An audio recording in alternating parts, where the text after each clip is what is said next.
welcome everyone to Oral Histories Live. My name is Rob Klein. I am the host of Oral Histories Live. We are now over 20 of these that people have come and agreed to sit in this chair and let me ask them questions, all due to the generosity of Mike Wilson, who funds this program. If you could help me thank Mike, I'd be grateful.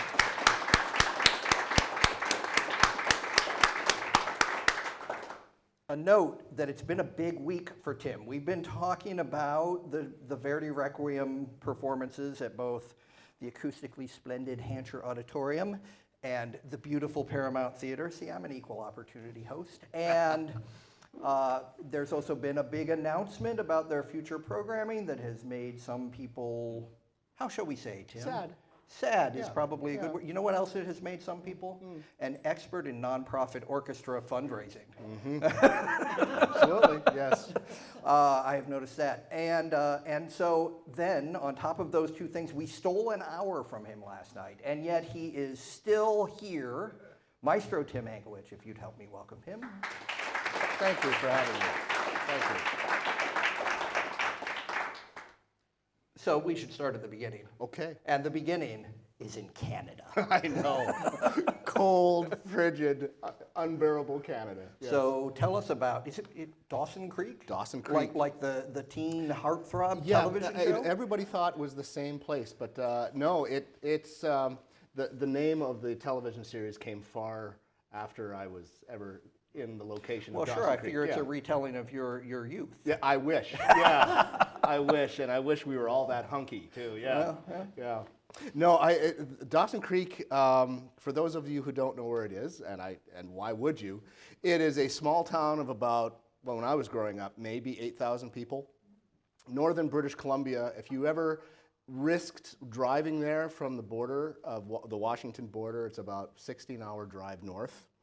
And it started as a community in the early 1940s as a U.S. military base and materiel dump or just gathering because at that time there was an expected invasion from the Imperial Japanese Army through the Aleutians into Alaska. And so that was where they started gathering all this material in that anticipated invasion that never happened. And that's why there was a community there. And it is I describe it as a frontier town in that its main economy is resources, forestry, mining, lots of coal, lots of oil and gas, and probably about as far north as you can to have sustainable agriculture. And so, and because the economy is so itinerant, I mean, it encourages itinerant workers. So people come in for a short period of time and then move on. And so as a result, the architecture in the area is, very prefab buildings, a lot of Quonset huts, metal siding, so things that are designed to be put up quickly, but not necessarily intended to be there permanently. And yet, that doesn't sound like a hub of the cultural arts. And yet, it turned out to be the most spectacular place to grow up and also the most arts-friendly community at that time. And it just informs a lot about who I am and, and what I do here. And it just goes to show you that it just takes an ecosystem of just a handful of key people that happen to gather at the same time to create great things. And it started with my piano teacher, who emigrated from Germany, and to find work. Her husband was working on the rigs, and she would teach piano on the side. But she would also organize an opera once a year. So we're talking about a town of 8,000 in the middle of nowhere, and we're doing opera. I just remember everyone would bring a potluck lunch on Saturday or Sunday and spend all day trying to figure out how to do an opera. And so as a result, it turned into this social club in many ways. And this social club would also go to the nearest cities, one Vancouver and the other Edmonton, which is a 6-hour drive away, and we'd go see a real professional opera. And as a little kid, I hated it. I wanted to stay in the hotel room and watch cartoons. My mom and dad made me go and listen and watch the opera. But as an adult, I look back there and I go, I just marvel. You know, here I'm in this small little community. And so she was like ground zero of the beginning of the arts. And then shortly after, another gentleman moved to town. They were starting this fledgling community college, and he started a choir. My voice hadn't broken yet, and he was a staunch Anglophile, and he trained my voice in the English tradition, and he put together a really great chorus. And every year we'd sing the Messiah and maybe the Vivaldi Gloria, a little bit of the Haydn Creation, and I mean some really big stuff. And he would also bring in professional musicians, and I'll never forget the first time I heard them play the opening chords of the opening of the Messiah, and it just blew my mind because I expected squeaks and squawks and just chaos, and I'm hearing something that sounded like a recording, and I thought, how is this possible? And he was sort of a role model that, yes, you can actually make a living as a musician rather than just sort of have it as a hobby. And then finally, there was only one theater in town, and it was at the high school. And they just hired a high school drama teacher, and they started doing 3 musicals a year. And ironically, I was either playing in the pit, trumpet, or on stage, and I remember ironically performing in The Music Man. Like, who knew? It's like, where's this place called Iowa? And South Pacific, Cabaret, Oklahoma, I mean, a ton. So all of this was going on in a period of time, and I just thought this is just the way it is. Because outside of that, there's nothing to do in Dawson Creek. There's nothing to do.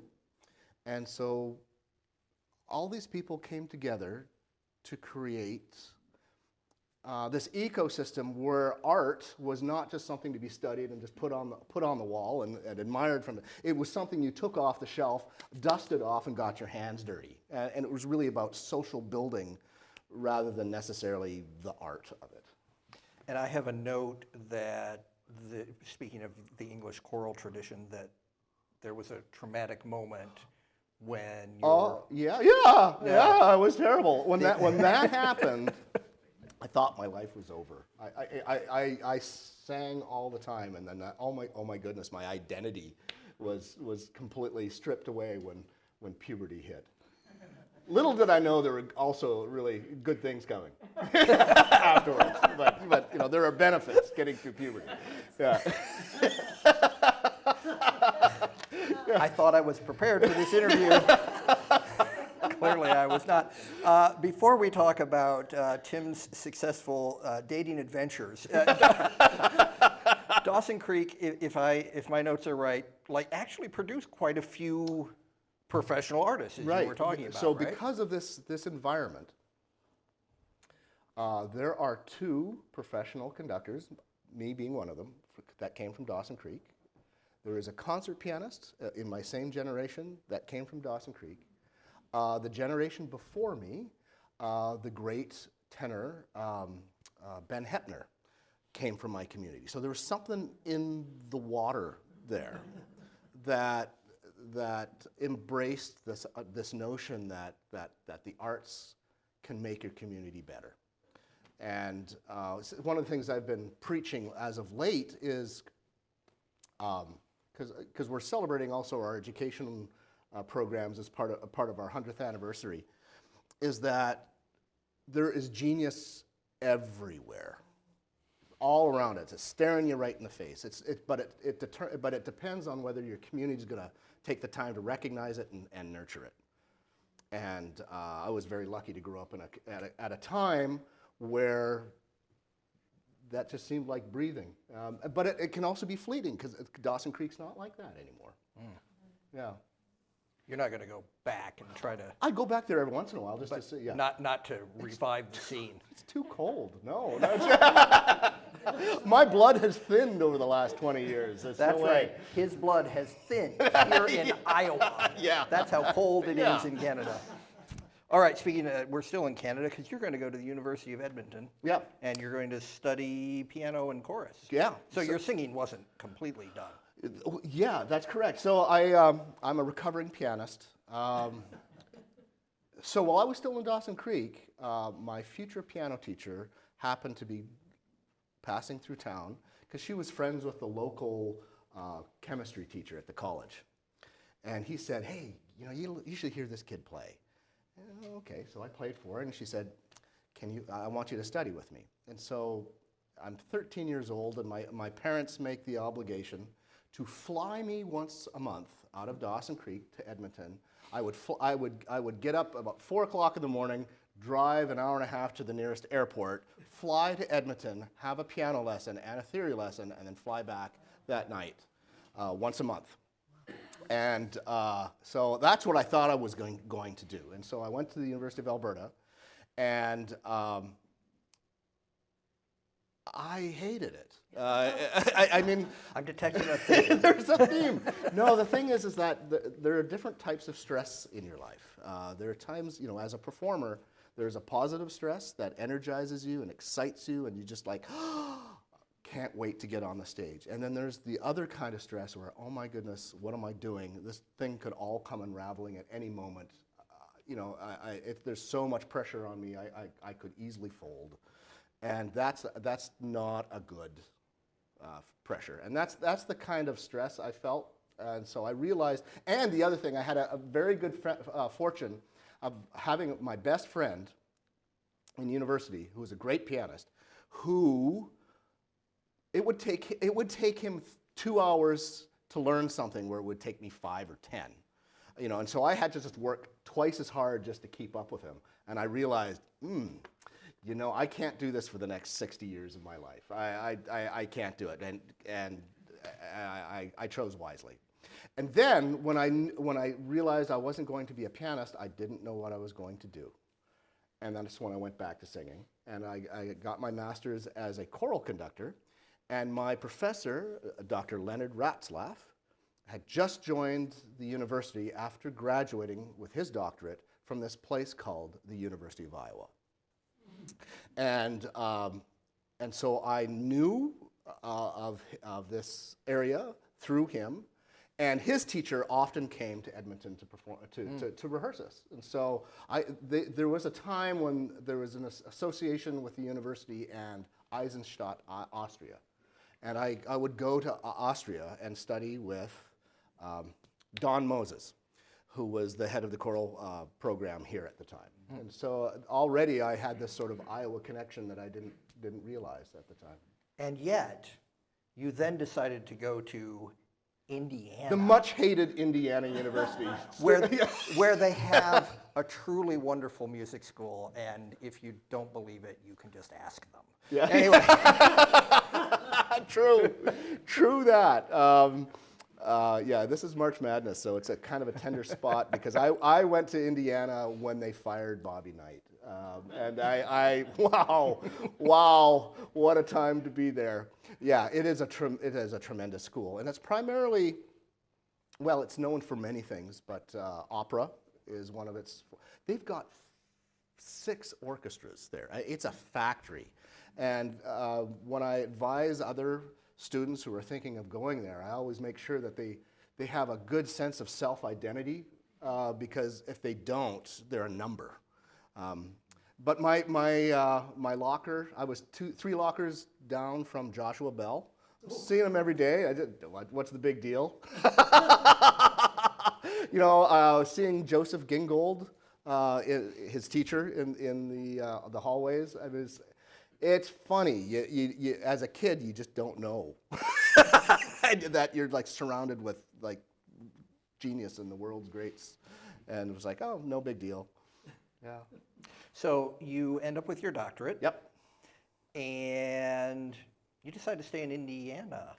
I did. Or Indiana decided to keep you. Yeah. So one of the hardest things I discuss this with a lot of young conductors because what I do is weird, and it's a really difficult profession to get into, and there's a big chasm between school and the profession. And if you can somehow leap that gap, that's really the key. And yet no one knows how to do that. But I was lucky enough that while I was still going to school, I was hired by the Indianapolis Symphony as a conducting fellow. And that started my sort of professional resume. And as a conducting fellow, what they did was they gave me a little bit of gas money, and they didn't call security when I walked through the door. That was about all I did, although I got to conduct one concert with them. And I'll be darned, I did a guest conducting a gig in the Jacksonville Symphony this past year, and the guy who was playing principal trombone for that one time is general manager there. And he remembered me from then. And for those of you who know Michael Strauss from Iowa City, he's a tremendously gifted violist. I met him, and I met him that it was his first week on the job as principal viola of the Indianapolis Symphony. And I was there, and we were both strangers, and so we kind of hung out together because we didn't know anybody. And I had no idea he was from here.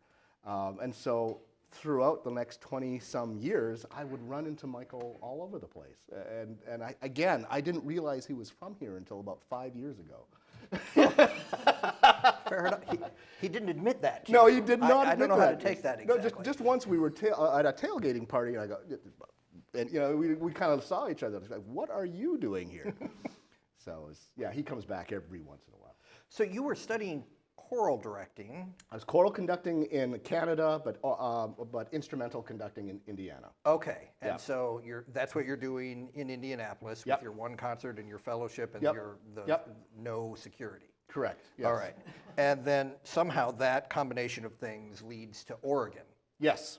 So I got hired to do an apprenticeship there, which had a little bit more responsibilities, and it was sponsored by Pacific University, and this is important because I was able to start my path to citizenship that way, because it's very difficult to get work visas in the arts, even back then. And because it was funded through an educational institute, I could go on what was called a J1 back then, which is a scholar's visa that you can earn money off of campus so long as it's related to your field of study. And that bought me enough time to start the whole immigration process that took like another 5 years. But I am very grateful for them for allowing me to start that process, because that doesn't happen very often. And so you say another 5 years, by then you're in Evansville? Evansville. I go back to Indiana. And there I was they cobbled together a position for me of being assistant conductor, which basically means you're the backup. If the main conductor gets sick, you're on. And to do all their education and pops conducting, and then I led the local choir and the local youth orchestra. And so that was sort of my way of, and that was the first time I got an actual paycheck. I was 30 years old, and that's the first time I actually pull in a paycheck. And I was waiting for my next visa. I can't remember, was it an O visa? Was it some alphabet soup of visa that I had to get? And it took them 6 months to process it. So I worked for free, and I got one check at the very end of the year, and it was a great check. It was a great check, yeah. And you took that check and said, see ya, and you went to Kansas City. And I gave it to Jill, and then we went to Kansas City. Right. Okay. That's fair. I recognize that pattern, yes. That's right. So I go to the Kansas City Symphony. As a matter of fact, I won the audition for Evansville and Kansas City at the exact same time, weeks apart, but the position in Kansas City didn't start for another year. So I went there, and normally people, when you're an assistant or an associate or a resident conductor, it's kind of title inflation. It's basically all the same thing. That was trial by fire, because when you get to a large metropolitan area, an orchestra is playing 1, 2, sometimes 3 different programs a week, and you have to stay on top of it. So it was very much music by the pound to get through that. And there's perfect perfect training because at that time they were in between music directors. And so they had nobody watching minding the store, nobody doing the face duty, no one doing the fundraising. What a learning opportunity to do all that.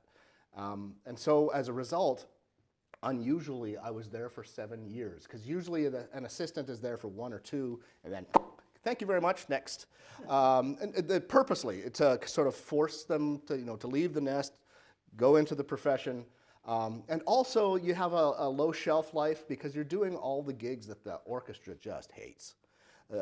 And they don't like doing things on one rehearsal, and that's what you end up having to do, like education concerts and pops concerts and a run-out concert if you're going to a nearby community. You usually have one rehearsal and get her done, and you've got a cantankerous bunch of musicians that you're kind of whipping. I know, shocking, shocking. I'm shocked to hear this. So usually an assistant has a short shelf life for that reason.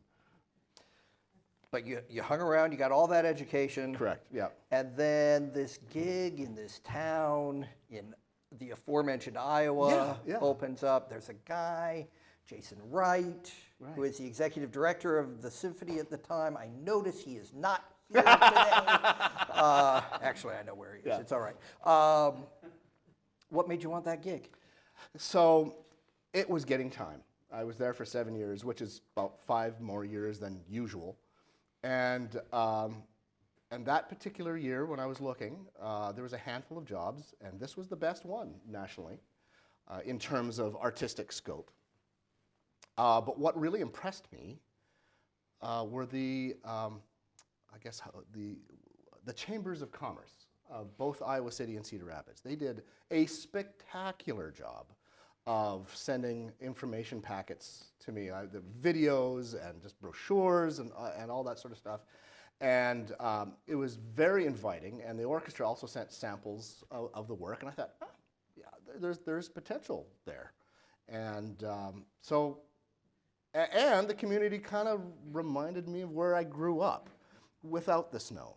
And so by this time I realized I'd been trained by somebody who studied at Iowa, and sure, why not? And also, I was getting really sick of an hour commute both ways in Kansas City. So to actually come to a place like this, I thought, oh, why not? That's how we get a lot of people here. Yeah. Why not? Yeah. So as part of that hiring process, I remember we gave tours of what we now call Hansher Classic to the candidates. And one of the things that I remember thinking at the time was, oh, this guy is different from Dr. Tiemeyer. Yeah, sure. I hear some of you laughing. So you know what I mean. But for those of you who don't, Dr. Tiemeyer, who was a wonderful conductor, he was very serious. And he wanted all of us to be very serious about it, too. And so one of the things that I found myself wondering is, what was it like to then step in front of that orchestra that had been used to his style? Oh, I was completely oblivious. Totally oblivious. You see, I also know part of my profession is the psychology of musicians. And I know that orchestras tend to always hire the absolute polar opposite of what they've had before. So when it comes time for me to move on, I bet you anything they're going to hire somebody who's totally different in affect than I am. I mean, it just tends to seesaw that way. But it's also a generational thing. And Chris Tiemeyer was probably your quintessential maestro from the 60s, 70s, 80s. He was cookie cutter of what was expected in the industry. And that is a model that no longer works. And my training with the Oregon Symphony in particular, we were just hammered into our brains that whenever we got a chance to be in front of the orchestra, the first thing we had to do, whether we wanted to or not, is turn around and talk to the audience. And so early on, my training was to break down the fourth wall rather than just do the pure concert experience. By the way, those of you who came to the Verdi Requiem last night, that's probably one of the only times I didn't talk to the audience, for a couple reasons. No intermission, and that's a long, hour and a half is a long time to have to sit in one place. And also, I already wanted to send the vibes for people to not, to quiet down, so because the piece started so softly. So there are very few exceptions, but usually the whole point now is to break down the barriers that were erected so effectively in the last 100 years in our industry, because it's killing the industry without that personal connection to what you're doing on stage. That's really interesting. Now that you say it as a generational thing, we see it at Hansher with visiting artists, right?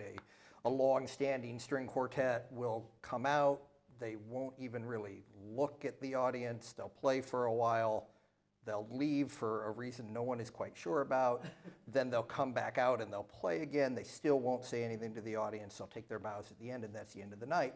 And a younger string quartet will come out and be like, hey, how's everybody doing, right? And have something to say. And depending on how young they are, they might even be like, and if you take photos of this event, would you please put them on our Instagram, right? Which I can tell you the older string quartets are not making that request. Right. Yeah. In fact, they're threatening as much as they can while being silent to murder you if you take their picture. Right? That's just not a thing, right? Yeah. It's very much generational, and I'm very happy to see that younger musicians are being trained that way now.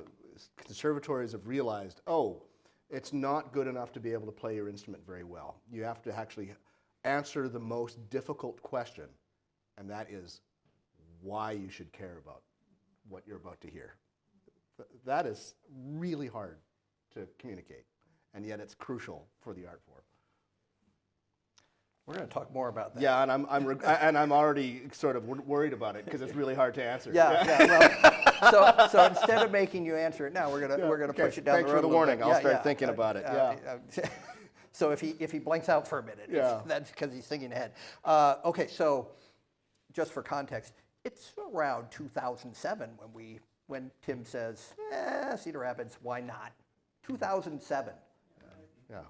2008, a little thing happens in the community. Yeah. We flood the performance hall and a third of the community or whatever it is. And so he was really honest with me on Zoom the other day. He used these words, and I considered cutting and running. Yeah, sure did. Yeah, I sure did. Yeah, but not for the reasons you think. I'll be very candid. One of the beautiful things about hindsight is that you can look on significant moments like a flood or of disaster and see if it was really a disaster or not. And I would argue, in retrospect, the flood saved the orchestra. The orchestra was well on its way to extinction way before the flood. And I came to this community. I loved the community. The orchestra wasn't playing as well as I was hoping it was going to play. But more importantly, there was such a resistance to change. I mean, even the most modest change, there was a lot of dysfunction between musicians, a lot of dysfunction between management and musicians, intermanagement.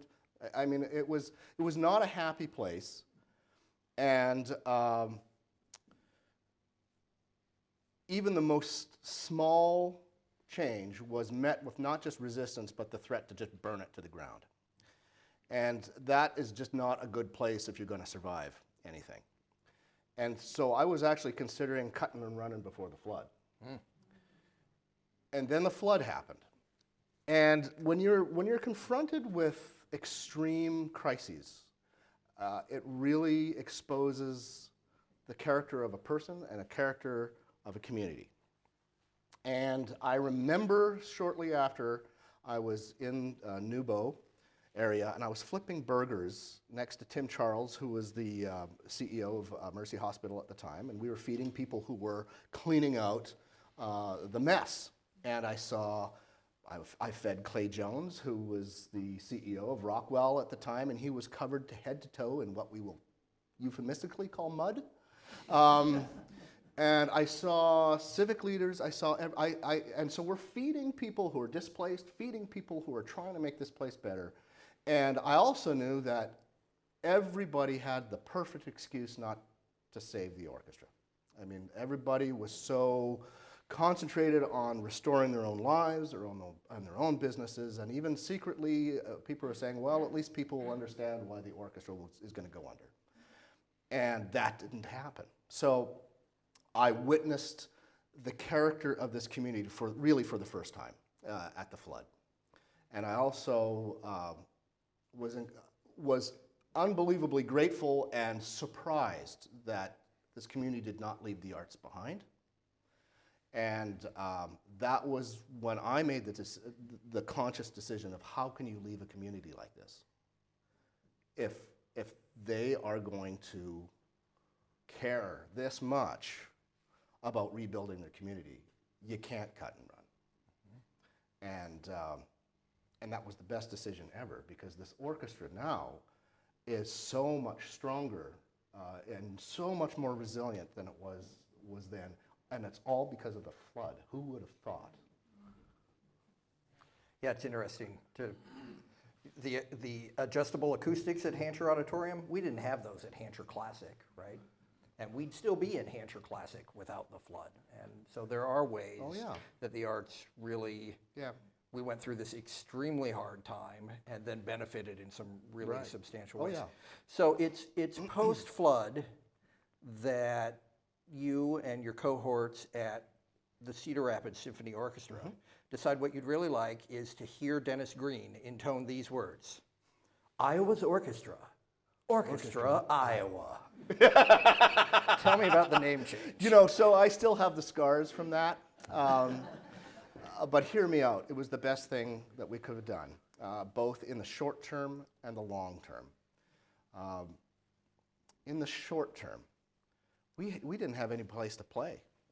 Every theater that had either a large enough stage to fit musicians or enough audience space to actually pay for the musicians, they were few and far between. I remember scouring the area for warehouses and abandoned buildings and churches and all that sort of stuff just to find a temporary place to play. And the vast majority of the locations that we could play in were outside of Cedar Rapids. And some as far, Elkader we'd be playing. And we also knew that for every year we were going to be out of the Paramount, we would lose 10% of our audience. Which meant in 5 years, 6 years, your audience average goes from 100 to 500. And so you got to make up those audiences somewhere. And so we knew that we had a 8-year problem to solve, and we had about 5 months of flood sympathy going into someone else's community and playing there. And they're going, oh, yeah, welcome, welcome. And then, 6 months later, it's like your relatives, like, hit the road, So we knew that we had a serious issue to address. And just a simple name change is certainly one way of, just opening up your branding to a larger community. So that was crucial in the short term. But let me tell you how crucial it is in the long term. Cedar Rapids is not large enough to sustain a professional orchestra.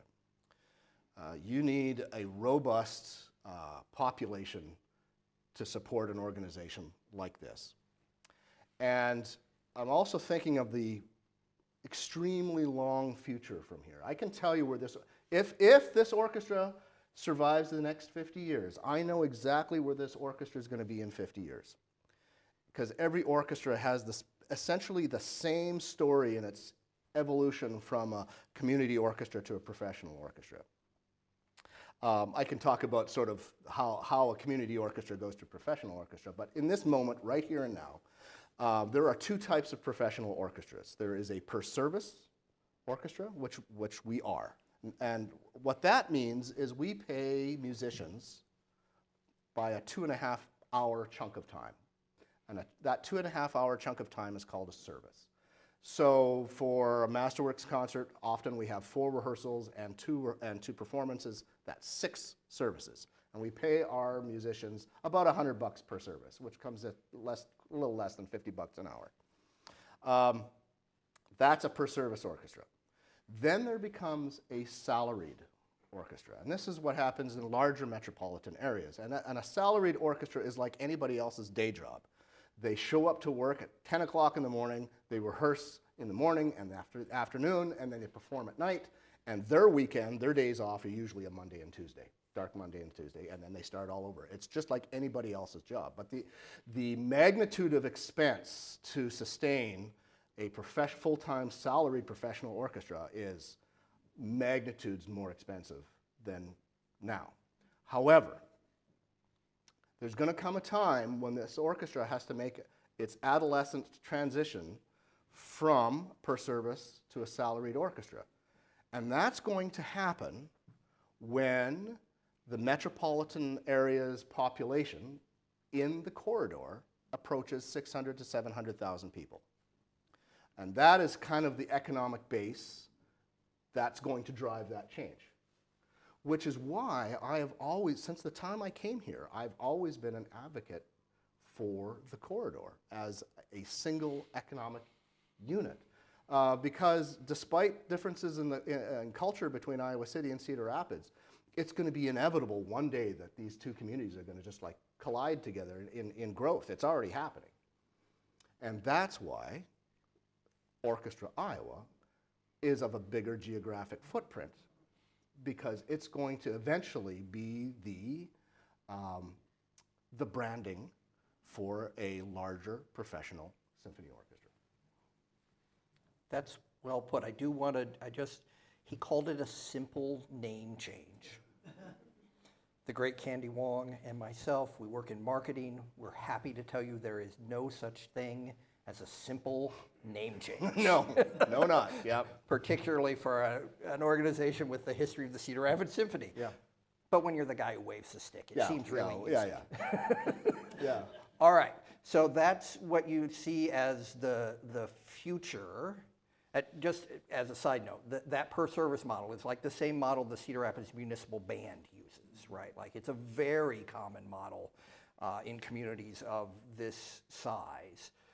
When we were talking about the orchestra when you arrived versus who's in the orchestra now, there's been a change in personnel and where those personnel come from. Can you talk a little bit about that? So some trends that you've seen. When I first got here, about 60% of the orchestra lived within a 30-mile radius of here, and the other 40% were from out of town, from a bunch of places. That has just over time switched. About 40% now of the musicians live in about a 40-mile radius, 30-mile radius, and the rest come from out of town, mostly Chicago, but some as far away as Alabama. Our principal base comes all the way from Nebraska. And what people don't understand is that the musicians that we hire, they're all trying to make a living by playing their instrument. They're not weekend warriors just having a good time. They are trying to pay the rent, and so as a result, they're playing in 4 or 5 different orchestras. They're playing in quartets. They're playing at funerals and weddings. They're teaching on the side, and if they happen to have an office job or anything like that, that's their side hustle to support their career as a musician. And culturally in this country, we don't really quite understand that, because usually at cocktail parties, when you hear somebody who plays the violin and is a musician, you'll go, oh, I love that, that's wonderful. So what do you do for a living? Is usually the next question that comes up. And it's well-meaning, but in this case, what most people would consider as a normal job, that's usually their side hustle to support their career. And what's happened, so I'll give you the other story. In the past, what normally happens with an orchestra, it usually starts off with a community of people who play an instrument, they love the music, and they want to get together, and it starts in a very social way. And they get together, and that's exactly what the Cedar Rapids Symphony did in the 20s. And they have a great time, and then something like this happens. They'll say, okay, let's do this again. Who's going to buy the music? Well, I guess I could they'll pass the hat around, and okay, they'll buy music for the next concert, and great, that's wonderful. You know, for this next piece, we need a harpist. Does anybody know a harpist? Oh, well, I know somebody from Grinnell. We can bring them in. Oh, okay, great. They can stay at my place, no problem. Yeah, but we should pay them some gas money or something like that. Okay, so you pass the hat around again, and then the next concert comes around. You know, well, I don't want to play this. Let's play this Mozart symphony, but we need violists. Nobody plays the viola. Do you know any violists? Well, I know a few people up in Independence. You know, why don't we just bring them in? And after a while, you know, you pass the hat around so much time, and all of a sudden these musicians realize, wow, this is an expensive hobby. So here's an idea. Let's fundraise. So you start fundraising, and all of a sudden, you know, everybody's families get involved, and everything gets bigger, and there's money coming in and out, and nobody's really minding the store. Says, yeah, we need some controls over this. We need a board.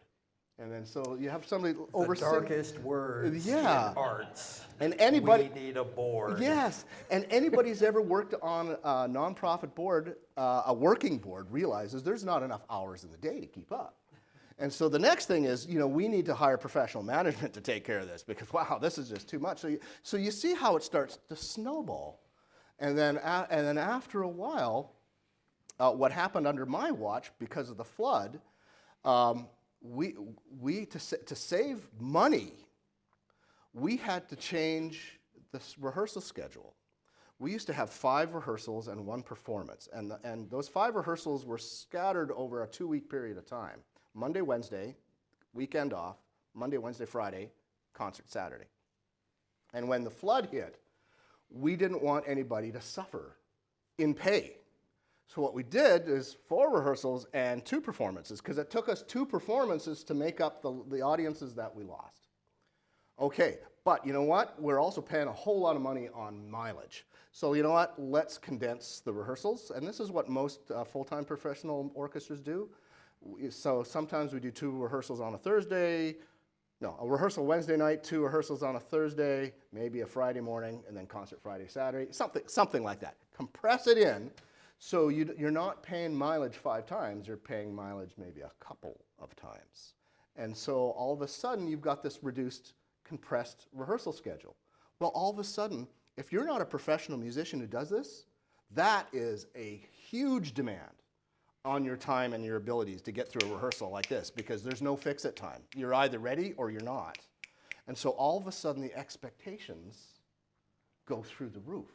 And so under my watch, a lot of the beloved people who were kind of not the founders, but certainly the heart and soul of the orchestra, some couldn't keep up, or some retired, and so during my watch, one of the big adolescent phases that we went through was the transition from an orchestra that was kind of 70-30 amateur to professional to now 100% professional. And all of the people who are now coming are fresh out of conservatory with no place to go.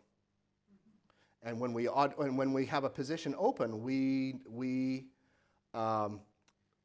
advertise it nationally. And so even though a lot of the time, we do audition in Chicago sometimes, but even when we audition here, Chicago comes here and wins the audition. And so what you're going to see until we come full circle with a full-time professional salaried orchestra, you're going to see kids, young professionals coming in every 2 years for a couple years and moving on. And so unfortunately what you lose in the bargain is a person of long standing on the stage that you can identify. Oh, that was my neighbor.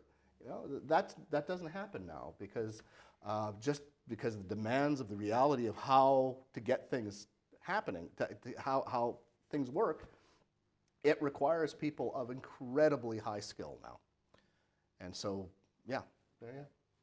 So we've started talking about money, so now it is time to talk about Bruce Orchestra. Yeah.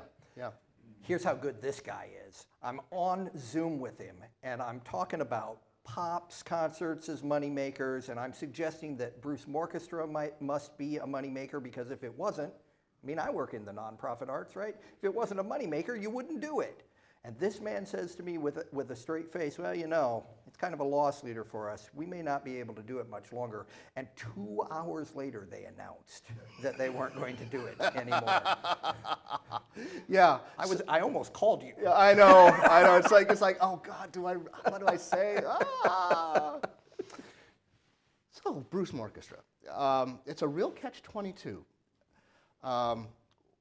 When I go into a city that I've never been to, or even or I'm just visiting a city and I'm taking a cab or an Uber downtown, I always say to the cab driver or to the driver, how's the orchestra in town? And if they respond saying, there's an orchestra in town, that orchestra is in trouble.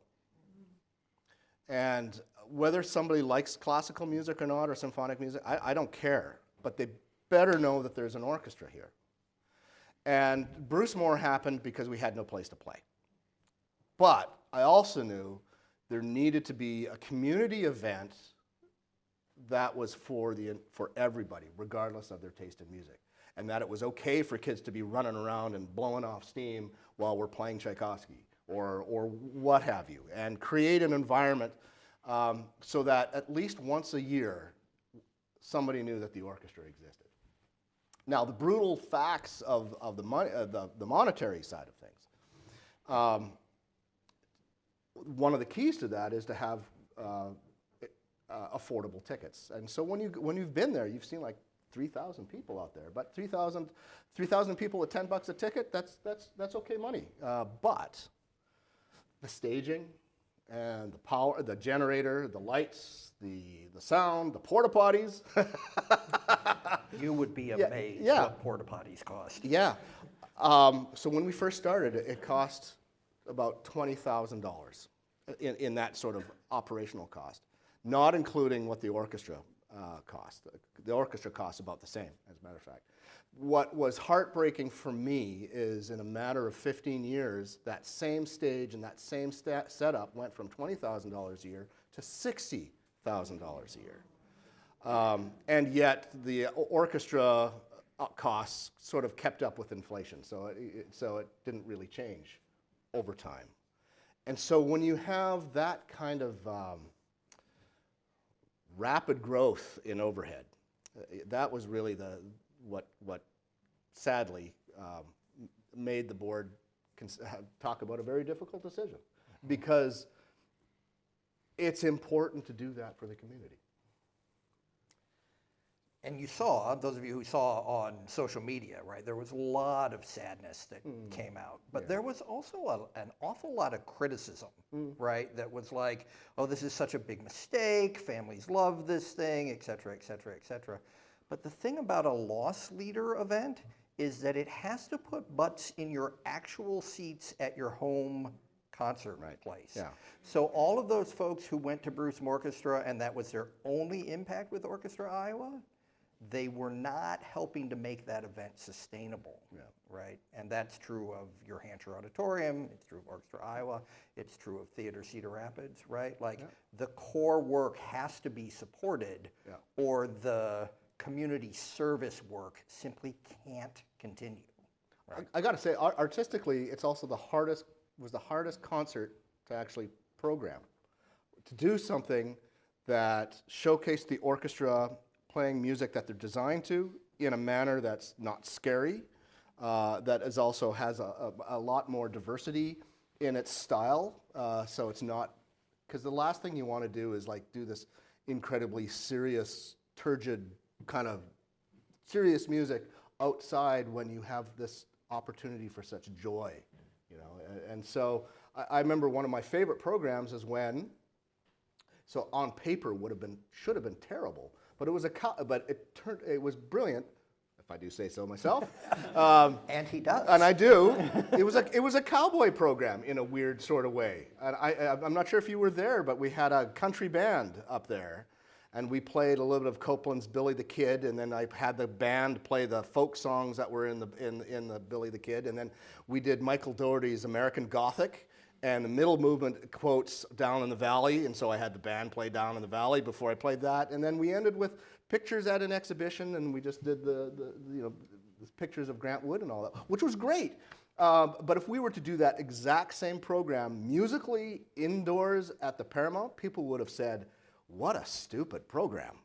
Because where you play determines what you play. And so you just can't come up with a program and we're just going to do it.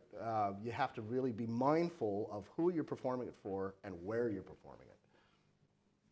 Which brings us to that question I promised we were going to come back to. Yeah.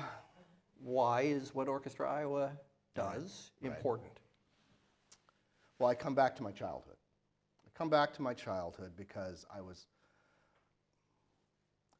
perhaps I look to my past with rose-colored glasses, but I look at a community that was ideal to grow up in. And it was a community that was made great because of the arts. And it invested in the talent that was right in front of them. And it did it in such an organic way, I didn't know it was happening. And I didn't really appreciate it until I went back and I saw it was gone. And the community that we were talking about on paper should not have been a very attractive place for the arts. Today isn't. And it's a pretty dismal place, I'm sorry to say. Because the arts do matter. And we were talking when we were on some think tank about hotel motel tax. And one thing I got kind of upset about is that we're in an era where we all want metrics to track success. And one of the metrics that we use for the arts, which is so wrong when it comes to hotel motel, is heads and beds. And the more heads and beds, the more the more funding you're going to get for the arts. And that's so wrong because it's implying that the arts are for people to draw them from out of town to here. And the arts aren't for people from out of town. The arts are for the people who live here. And the arts are here to make this community a better place to live and a better thing to... Oh, thank you. Yes. Because there's more to life than just commuting to and from work. And I remember when I lived in Kansas City, I lived in a community, a suburb. I basically lived in a 3-block radius. I had my grocery store, I had everything I needed, and I commuted to and from work. And when I came here, I saw how active the arts community is here. And I get really peeved at people who tell me there's nothing to do in this area. Because when they say that, they're not trying. They're not even looking, because there is more arts happening here than when I was in Kansas City, because in Kansas City, I was not willing to drive an hour and a half to get to it.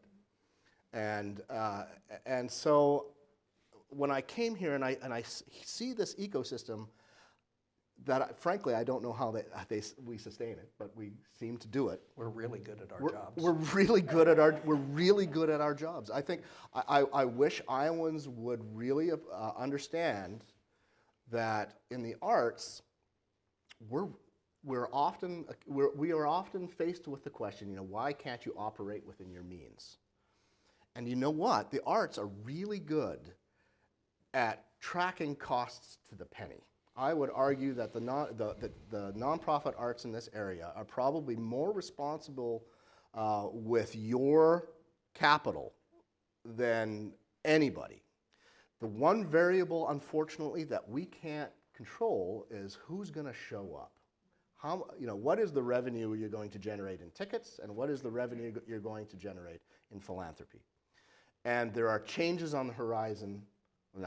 There are changes here already that have affected both. One, ticket buyers are last-minute purchasers now.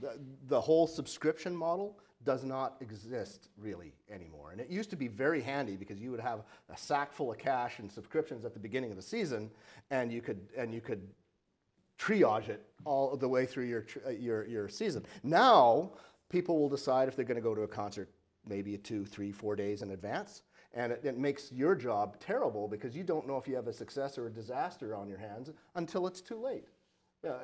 Thank you, Tim.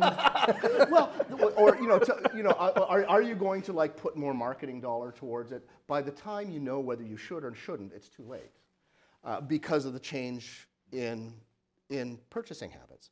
And also in terms of corporate sponsorship, which used to be Cedar Rapids' bedrock advantage over most communities. And as headquarters move away, and this happens in a lot of cities, not just Cedar Rapids, but as soon as headquarters move away, either the investment into the community goes down, or it's flattened out and not, it's not proportional to the size of the budget of an organization. So everybody gets the same, and that's great, but if you're a large organization, it doesn't help. If you're a small organization, it helps quite a bit. Yeah, I think all of that is right. And this is, Tim and I are on the same page about the way we think about arts funding and the role of arts in the community. You know, you were talking earlier, and it's true that our economic development folks do a great job of promoting our communities. They often do it not on the backs of, but they often use the cultural arts as a way to do that, right? Look at all of these things that you can do in the community, but it's so important to remember that it is not the arts organization's mission to provide economic development. It is the arts organization's job to improve your quality of life. And so what I always say is the arts are important because the arts are important, period, full stop. This is Tim's show, so I'm going to shut up. No. Got any questions? Did you get any pushback from Des Moines or Quad Cities with the orchestra? Oh, yeah. That simple name change. Oh, yeah. I would not want to have to go through that ever again. If I knew then what I know now, I probably might not have done it, even though it was in our best interest to do so. So despite the slings and arrows I was getting here, yeah, there was a lot of whining from Des Moines, because if they thought if anybody deserved that name change, it would have been them. Well, if they wanted it, they could have done it, and they didn't. And we did, and so there was a lot of whining about it. I'll bet that conversation went well. Oh, yeah. Well, but I'm not paid to really care what they think. So Send your cards and letters to Maestro that's Hankewich. right. I do remember. In concert once. It was around this time. I said something funny. And I remember saying, I'm sorry if you're offended, if I offended anybody, I was saying something funny. If I offended anybody, please send your comments care of the Des Moines Symphony. No, but it's true. We got a little bit of snark from them, but it went away. Mm-hmm. Yeah.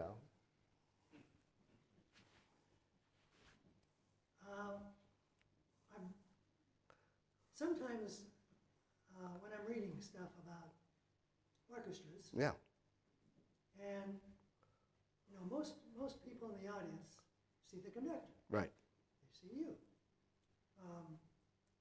and of course the conductor's style. I mean, your style is very different from T. Myers. Right. You pointed out. Yep. And they think the conductor's presence on the little box. Mm-hmm. Is the most important part of a symphony. But I've also read the real work occurs in rehearsals. Yeah. Can you talk about that? I get nervous for rehearsals. I usually get excited for performances, but I get really nervous for rehearsals because that's where the real work happens. And if I do my job well in rehearsal, I know the concert's going to be great, which is why I get nervous for rehearsals.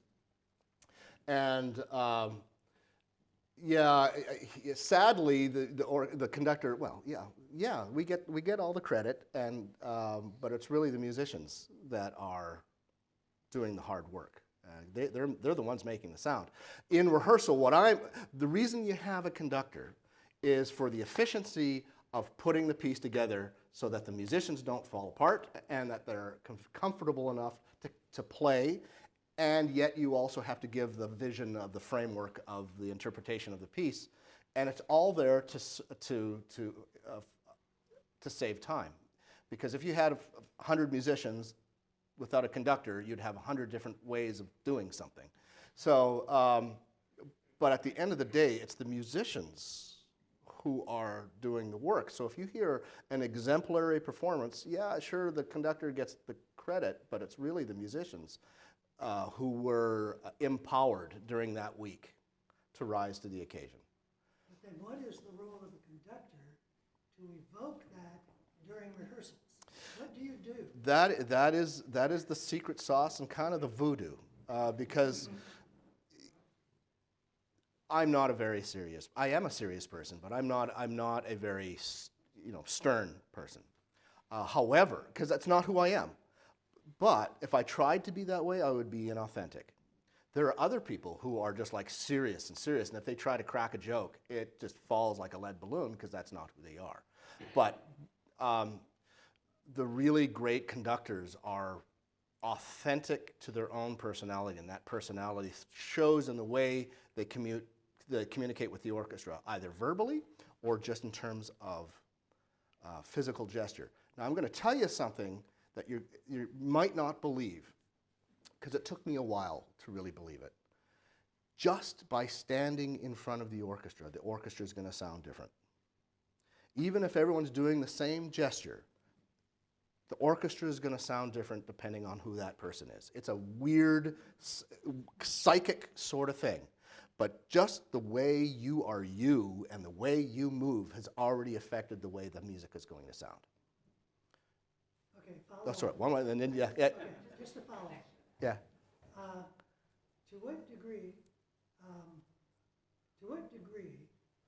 are the movements of the conductor important to the performance? And I ask that because I think it was 1954. I listened to Toscanini's last conducted public concert at the NBC Symphony on the radio.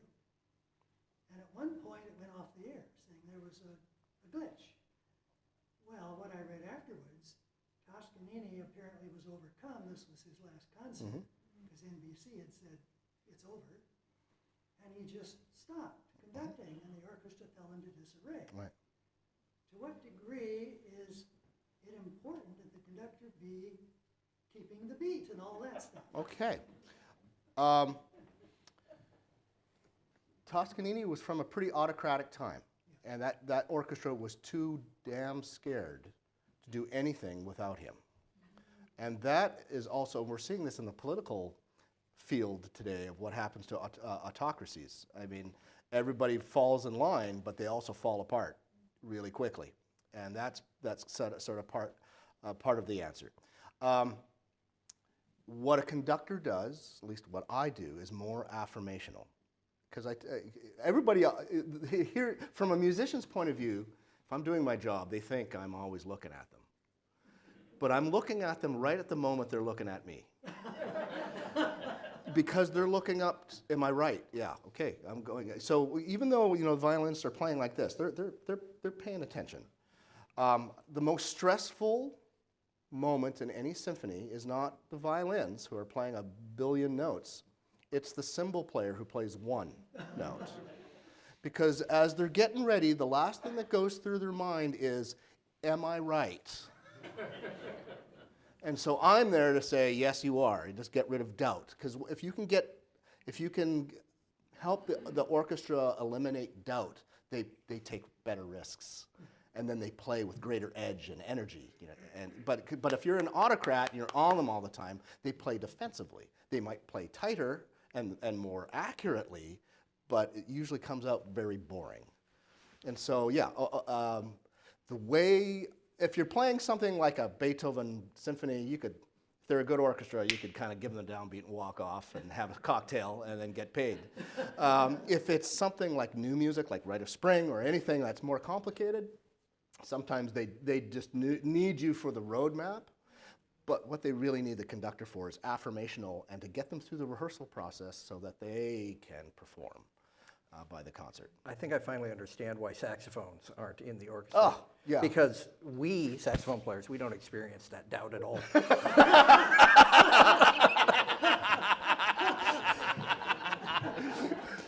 Just saying. Yeah, so makes sense. Yeah. I was just wondering, what's the first time the musicians see the music in the arrangement that you're going to be using? Oh, so contractually, we have to have our music to the musicians 2 weeks before the first rehearsal, but there's a process before then.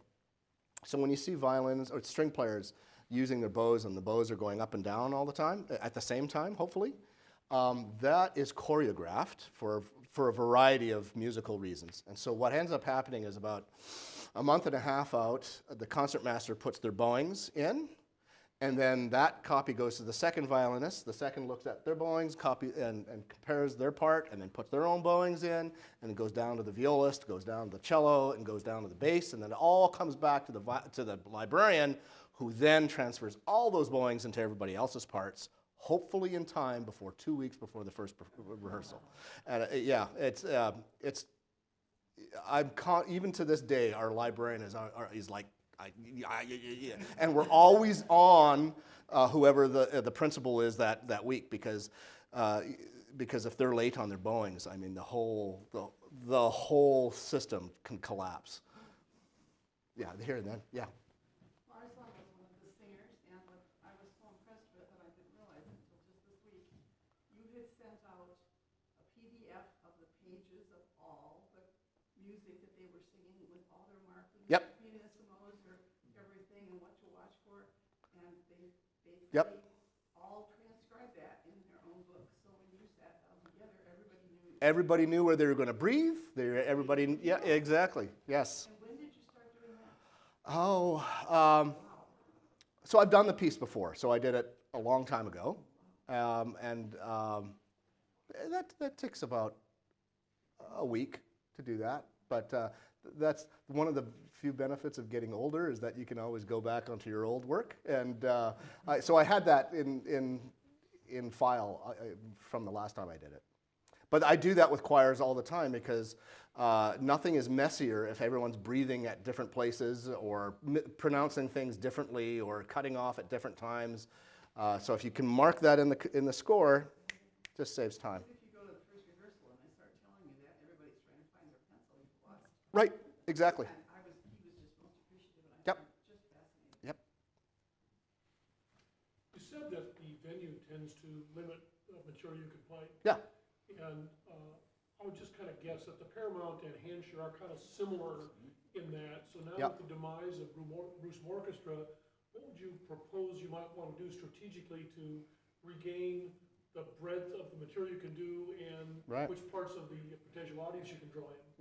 You might have to bring me back. I'm about to go circuitously to your answer.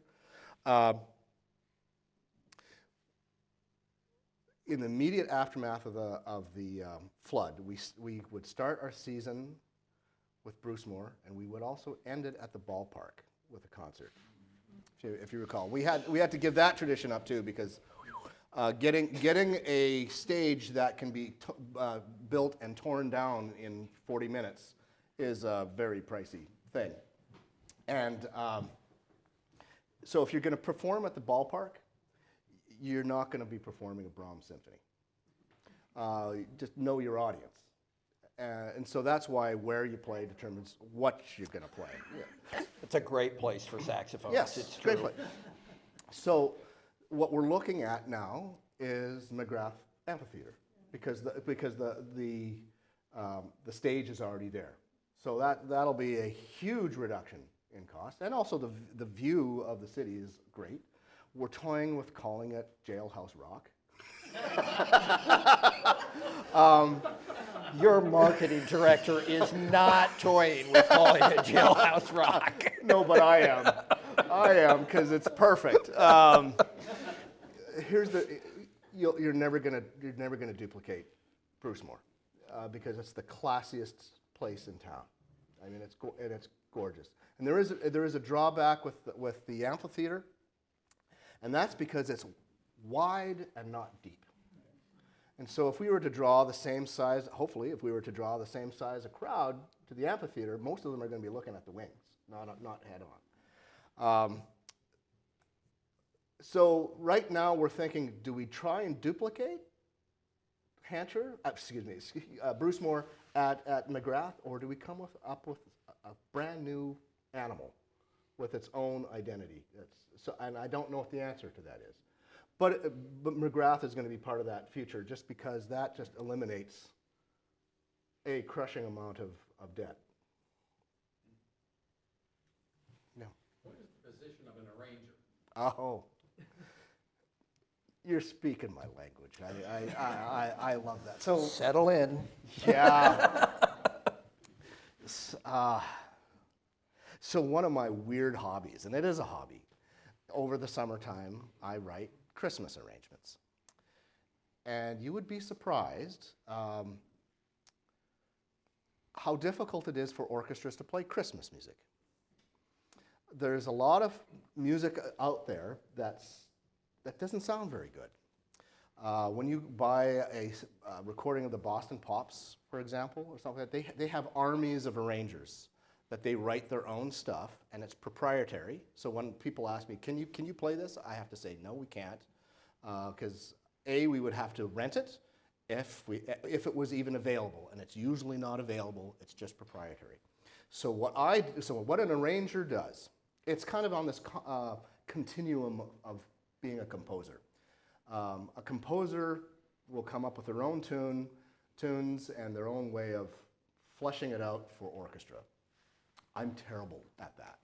I can take someone else's melody and I can dress it up to translate it for symphony orchestra, to make the decisions of when the trumpets play, when the violins play, what's the percussion going to do, what kind of colors do I want, what kind of style do I want to do the first Noel as a rumba, or do I want, or what? I mean, the options. There's so many options that the hard part is actually narrowing it down to what you want to do. But one thing that this orchestra has enjoyed, and I've enjoyed doing it, is we have really great Christmas concerts. Everybody in our peers are going to say, how do you do this? How do you do it? And that's, well, I've been writing Christmas arrangements for the last 20 years, and so I can just pull them off the shelf now.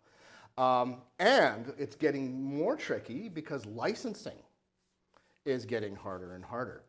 If you hear us play the first Noel or O Come All You Faithful, those melodies are over 100 years old. Nobody owns them. When you arrange something like Here Comes Santa Claus, you got to pay somebody. You got to ask for permission to do it. They'll charge you an arm and a leg to do it, and then we'll charge you again every time you perform it. And there used to be loosey-goosey, and it didn't happen that much, but now it is. And so, as a result, there's less Christmas music out there for orchestras to play. Isn't that odd? Christmas, of all things. So an arranger, like me, creates these pieces for orchestra to play, so the orchestra doesn't have to pay for it.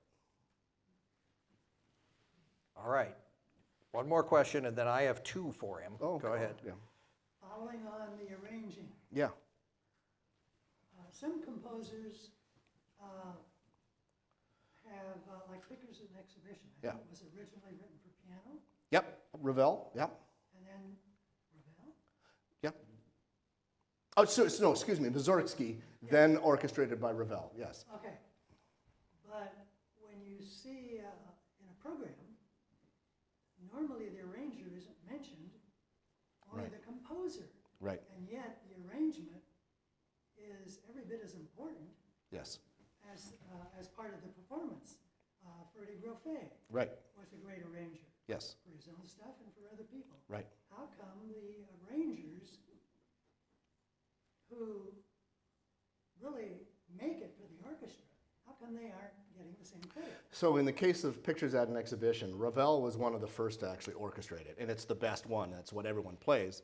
But there are like 4 or 5 other orchestrations thereof. So when you see it in a program, they always say, Pictures at an Exhibition arranged by Ravel. A sort of a way to let the audience know, we're doing this version, as opposed to the Arensky version or the blah, blah, blah version. And I remember, and then personality gets involved. So Stravinsky was premiering one of his works. I can't remember which one. I think maybe it was Variations on Vom Himmelhoch. And late Stravinsky is like really austere, spare. It's an acquired taste. And it was premiered And Stravinsky, I don't think, was there because his agents telegrammed him and said, premiere success, stop. Suggestion having Faire de Groffet reorchestrate some of it. And Stravinsky responded, satisfied with success, stop. And because Groffet's style of arranging was very voluptuous and romantic and all, the complete opposite of what Stravinsky was trying to accomplish. But you're absolutely right. The arranging is as important as the composition itself, because it will either make the orchestra sing, or it'll make it sound like a dud if it's not done well. Like Rhapsody in Blue. Yeah. Who orchestrated it? Rhapsody in Blue is orchestrated by Faire de Groffet. There is the original Rhapsody in Blue is for piano and theater band, like banjo and saxophone and other cursed instruments like that.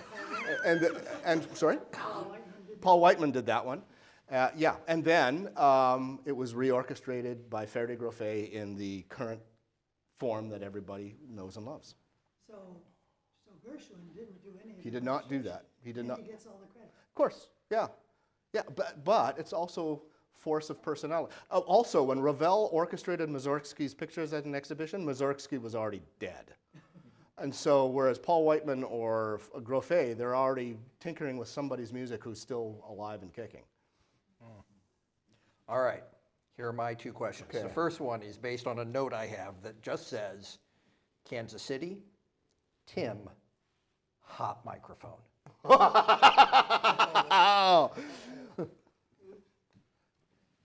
I can laugh about this now. There are hard lessons that you learn, and one that I learned in Kansas City was always assume the microphone is on. And this is a funny story. Now it is. So when I was in Kansas City, I did all the pops, including Christmas. And we had a really successful Christmas program. I jokingly referred it to as a Church of Vegas kind of program. Big kick line, had to tap dancing Santa Claus, kick lines. It was like built sets. It was ridiculously awesome. And it was so successful, they wanted to see if we could do the same thing for a Halloween concert. And so we built this huge set, and we played in this really creepy old theater that was falling apart, and we had dry ice everywhere. I came out of the lift in a coffin and all that sort of stuff. It was really, really awesome. And but when you do programs like this, by the way, Christmas is kind of the hardest thing we do. The number of moving parts to make it happen seamlessly.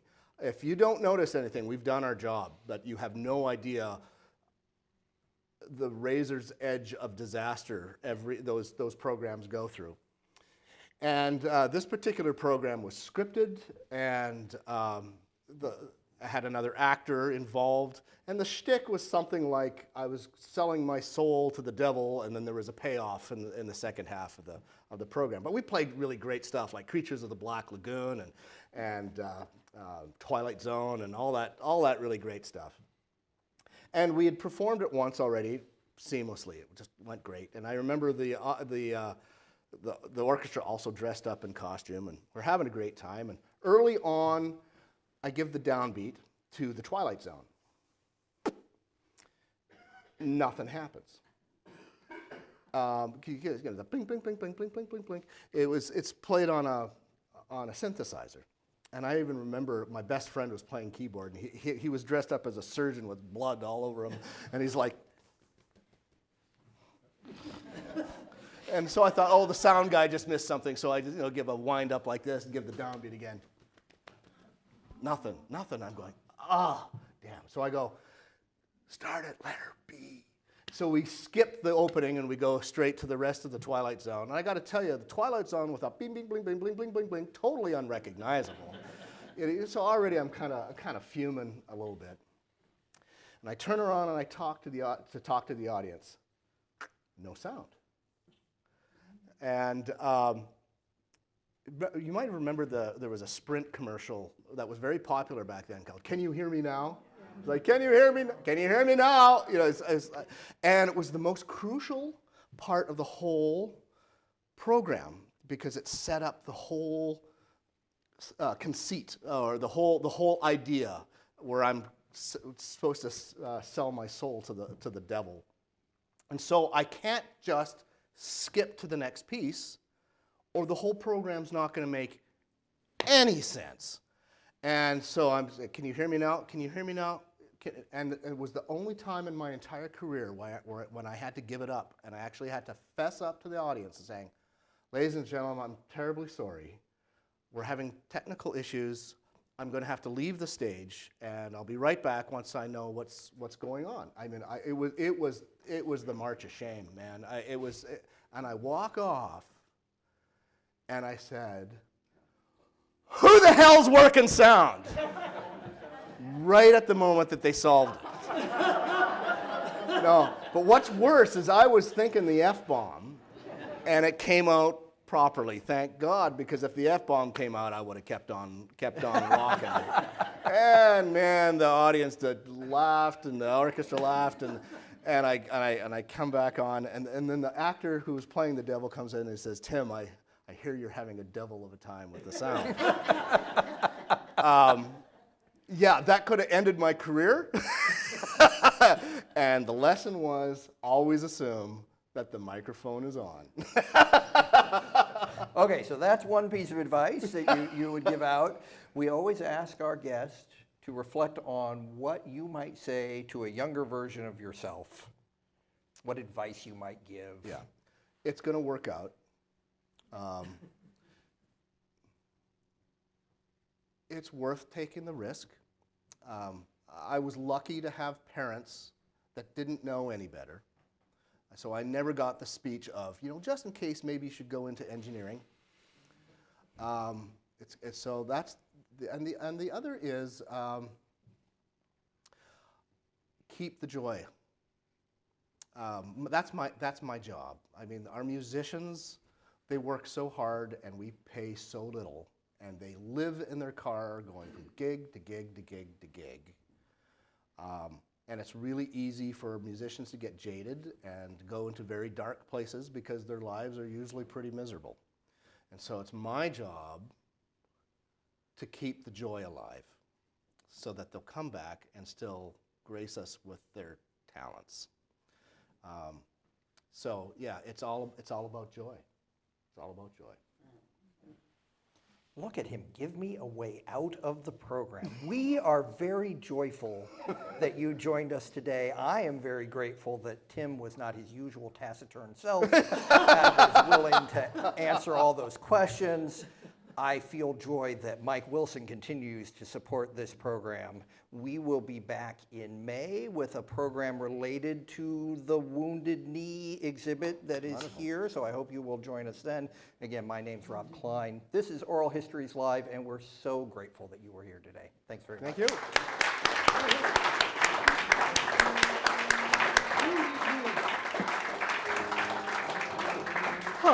You make my job so easy.